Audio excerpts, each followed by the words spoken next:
Hi there, my name is Frédéric Poirier. I am a media composer and producer from France, and today I am super excited to present you Afterglow.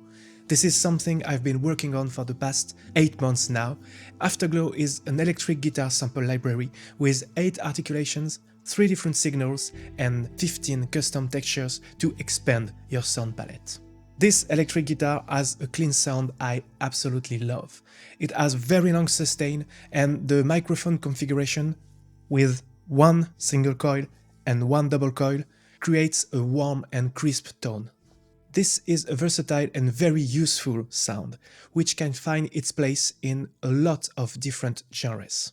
So I decided to record it, then reamp it through 2 classic amps with a very nice array of microphones in Tempo Loco Studios here in the beautiful city of Tours. For me, sampling is about 2 very different but complementary approaches. The first one is about trying to capture the tone or the performance of a real instrument, and the second approach is almost the opposite. It's about trying to create something never heard before. And that's why you have 2 different patches when you open Afterglow: electric guitar and textures. So let's start with electric guitar. So here is the interface. You have 4 knobs on top. First one is volume. By default, it is linked to CC11. It controls the global volume of the instrument. Then modulation, linked to CC1. It has a different effect depending on which articulation is played, more on that later. Tone, it's a low-pass filter. It replicates the tone knob of the electric guitar. And release, it controls the release time of each note. On the bottom you have the 8 articulations you can choose from, the 3 different signals, modern, vintage and DI, and finally 3 different effects to expand the sound. Let's start with the first articulation, long.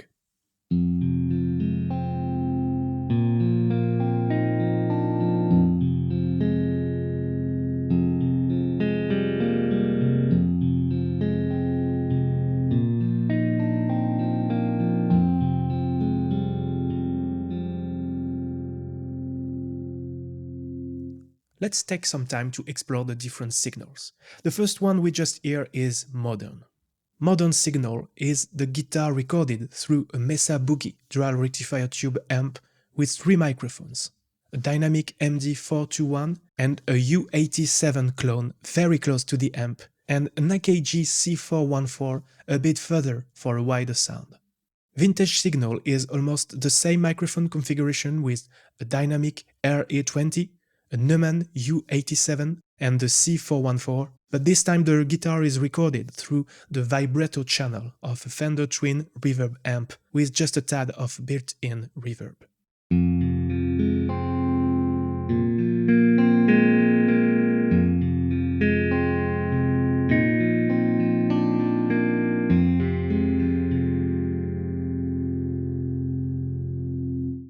Last signal available is the pure tone of the guitar recorded through a DI box.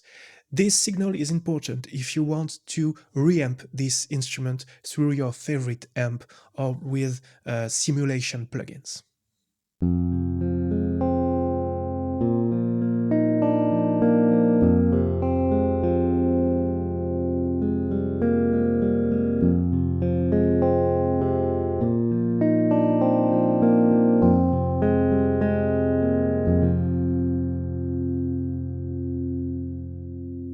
So what is the modulation knob doing?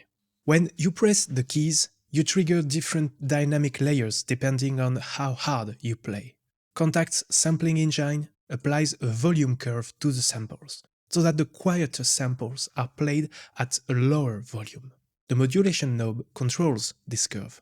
At 0, this effect is more pronounced, and at 100%, the curve is completely flat. This is very useful if you want to increase the volume of quieter samples without increasing the volume of louder one. In fact, with the modulation knob at 100%, you play the samples at the volume they were recorded at. So if you want a more dynamic performance, turn this knob down, and if you want the softer samples to be more noticeable, turn this up. If you look at the keyboard at the bottom of the Kontakt window, you can see some green keys. These notes allow you to play the noises that can be heard sometimes when you move your fingers on the strings.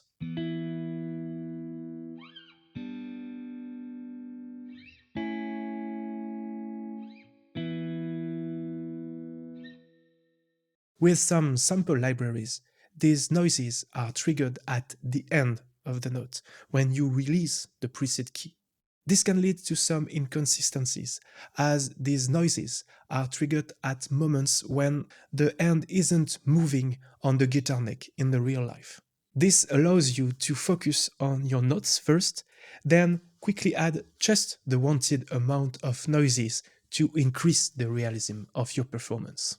Fun fact, these noises were also recorded through both amps, and Simon, the sound engineer of the recording session, was amused to see that they were included in the sample library, because he spends most of his time trying to exterminate those kind of sounds. The next two articulations, long duo and long ensemble, work in a similar way and allow you to get a fuller and wider sound. Check this out.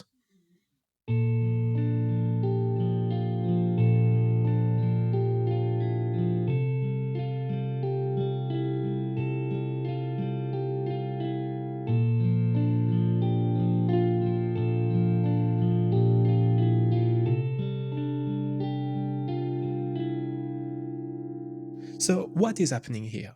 Well, thanks to the power of sampling, you have two samples playing for each note. One is the same as the previous long articulation, and the other one is a sample from three semitones up, pitched down to the right note. The two samples are panned a bit left or right and are triggered with a very small amount of random delay. This way you have a double tracking impression where the same note is played twice but not exactly the same way. It really helps to create a bigger and wider sound. The same is happening with the long ensemble articulation, but this time you trigger 4 samples for each note.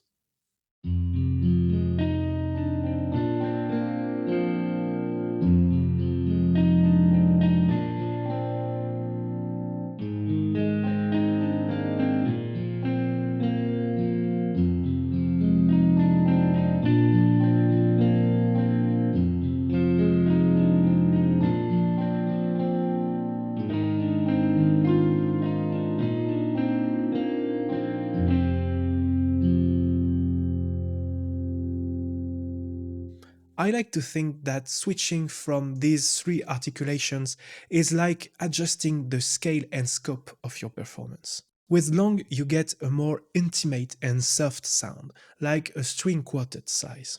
With long duo, you get more presence. It's more like a chamber string ensemble scope. And finally, the long ensemble articulation is when you want the guitar part to be the main character of your track. It's more like the full orchestra size. I will play a melody and I will switch from long to long duo, then long ensemble. Notice how the scope is changing.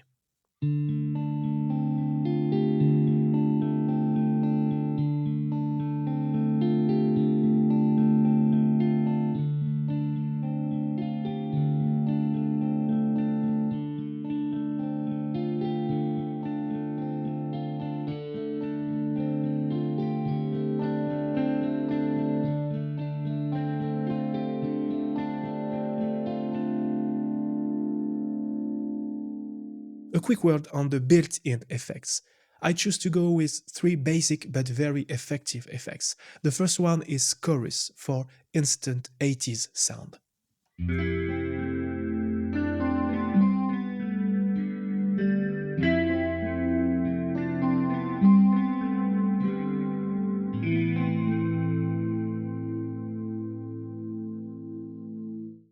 And then you have two reverbs. The first one, the plate, is quite subtle when you don't crank the slider up. I find it useful to add just a bit of space to the sound.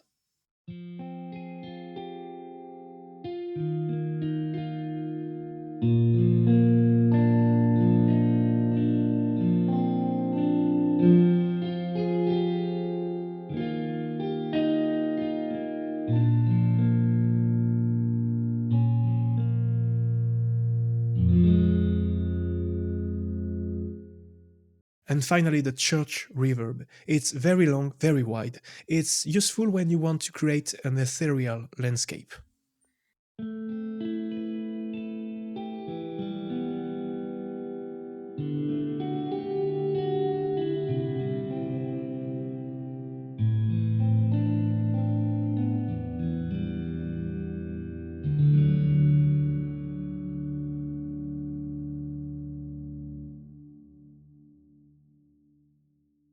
Next articulation is muted.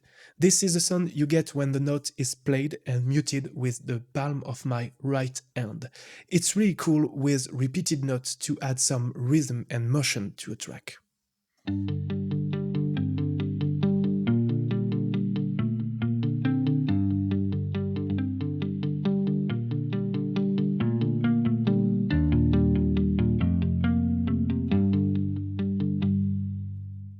This is the kind of articulation where the DI signal is important because you can add many effects and quickly build your very own sound. Let's hear it with the two built-in reverbs together.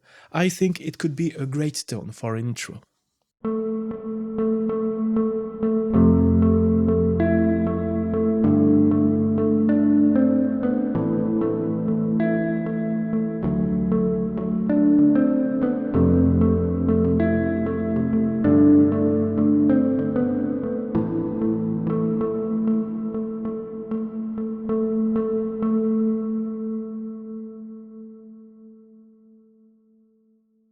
Next articulation, harmonics.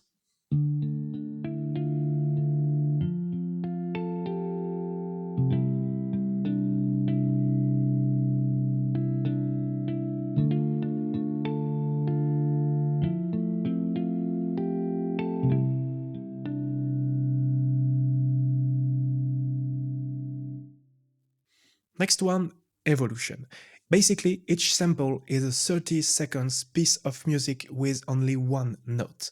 There is no real tempo, so it creates a constant and random evolution feeling. Let's try this with the vintage signal with a bit of reverb.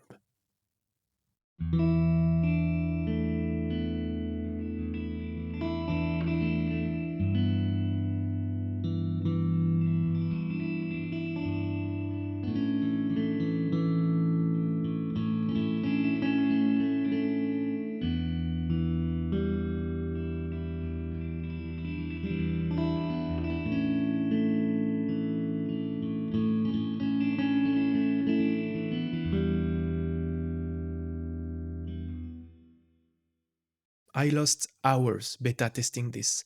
The way it always evolves is fascinating. The last two articulations are myriad and harmonic myriad. These articulations work this way. You have three layers. Layer 1 is one soft sample in the center. Layer 2 is two samples panned left and right. And layer 3 is two louder samples panned harder. This is where the modulation knob changes function. It allows you to gradually add each of the layers to each other.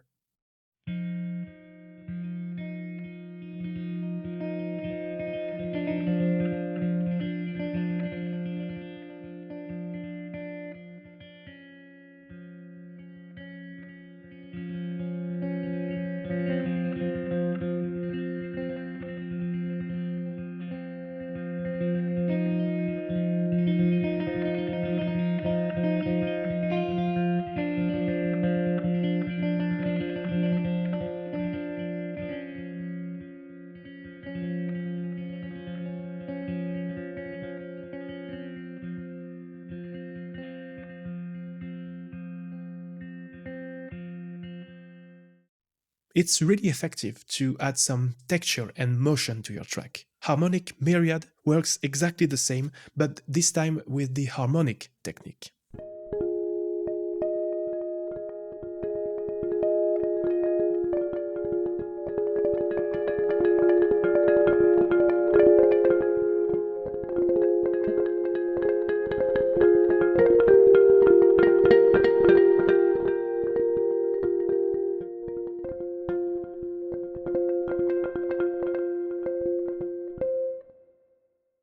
It sounds like a rain of notes. I really like this sound. Now let's dive into the textures patch. These textures were created from the original samples used to make the electric guitar patch and with some additional recordings. The goal was to turn these samples into something unique, using complex effect signal paths, time stretching, resampling. The only rule was to create something cool and different.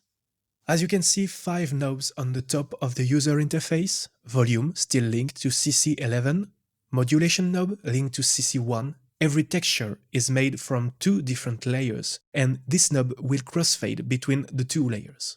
Tone knob, the same low-pass filter as the electric guitar patch. And finally, attack and release knobs will help you to shape the start and end of your performance. The effects are still here, no chorus this time, but a very useful tape saturation effect to create a more gritty sound. Let's start with the first texture, gentle swells.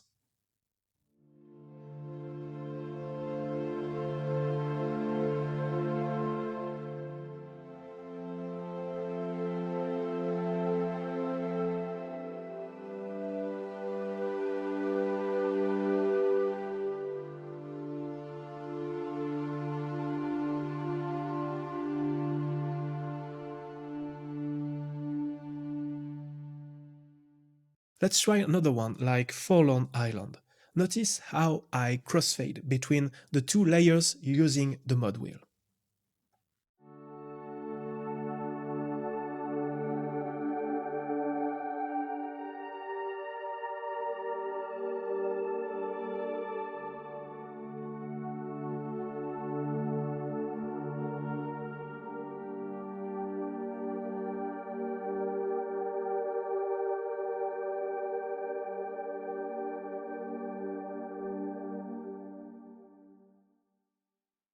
Textures are not only about pads, you also have this very fun patch called Lofi Pluck. I think this one was made with harmonic notes on a bass guitar sent through a lot of processing.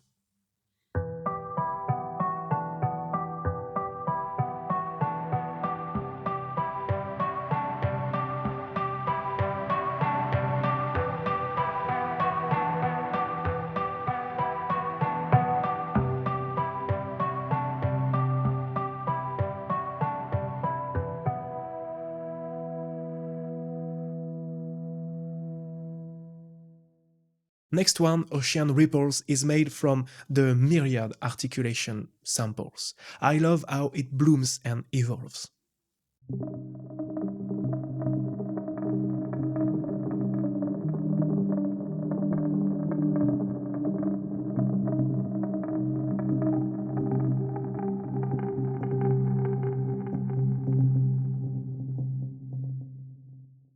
Another texture that really evolves is Rainy Afternoon.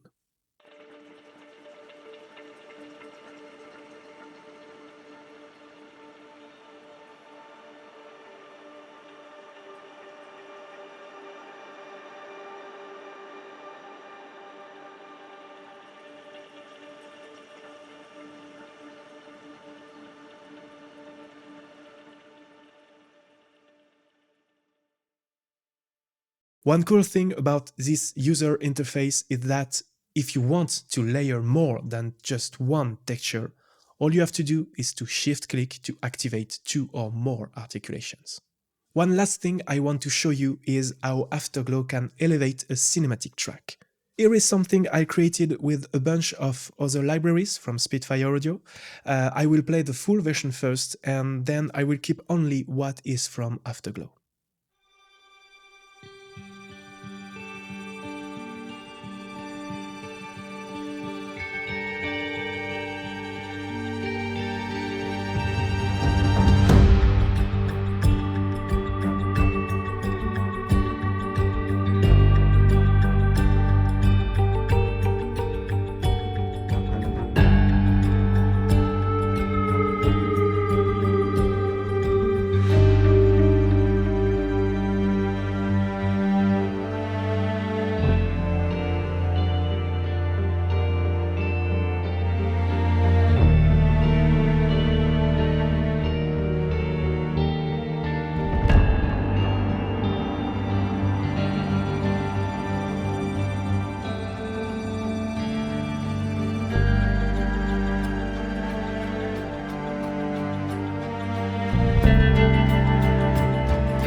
So now here is what Afterglow adds to the track.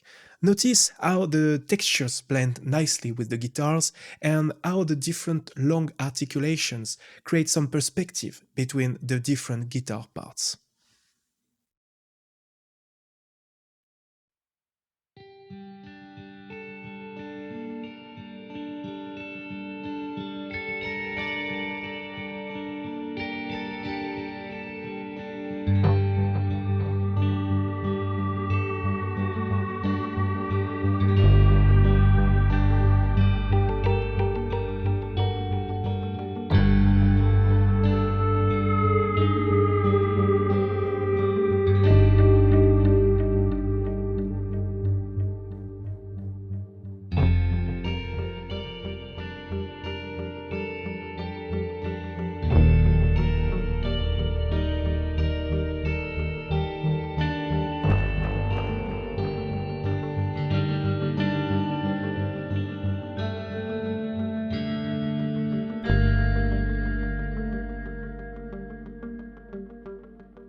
So I used some additional effects here, nothing really fancy, but I think it's interesting to hear how effects interact well with Afterglow.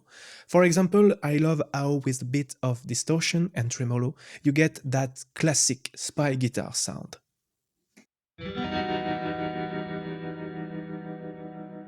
Another example is how a bit of delay on the muted articulation creates this kind of rhythmic momentum.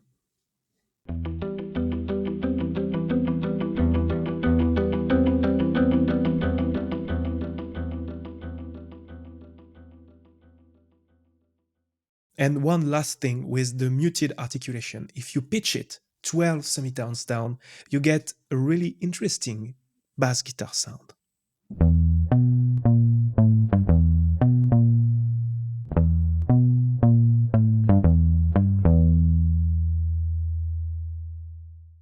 That's all for now. I can't wait to hear what you will create with Afterglow.